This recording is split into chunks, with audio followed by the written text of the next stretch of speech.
Hi viewers. You are watching Millennium Academy Accounting Hub. Dear students, today our lecture is about income statement. In this video you will learn what is the income statement, how to analyze income statement. Let's start. Now we analyze the income statement of Smith Mart.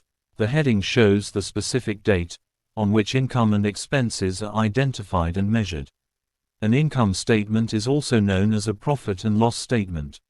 It is a financial report that summarizes a company's financial performance over a specific period.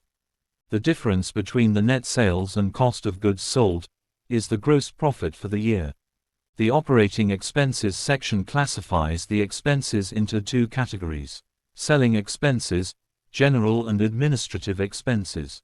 Selling expenses include the expenses of promoting sales through displaying and advertising the merchandise, making sales, and delivering goods to customers. The total amount of selling expenses is $7,000. General and administrative expenses support the overall operations of a business.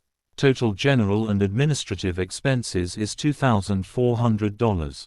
The total amount of selling, general and administrative expenses is $9,400. The difference between the gross profit and total operating expenses is the net income. Now you will learn two important ratios of income statement. These are gross profit ratio, net profit ratio. Now we calculate the gross profit ratio that helps assess a Smith Mart efficiency in using its resources to generate profit from sales.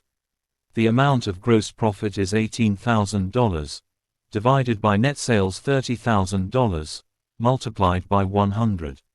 The gross profit ratio is 60%. Net profit ratio is calculated as the amount of net profit is $8,600 divided by net sales $30,000 multiplied by 100. The net profit ratio is 28.67%. If you like a video, then please subscribe to our channel and press bell icon for regular updates.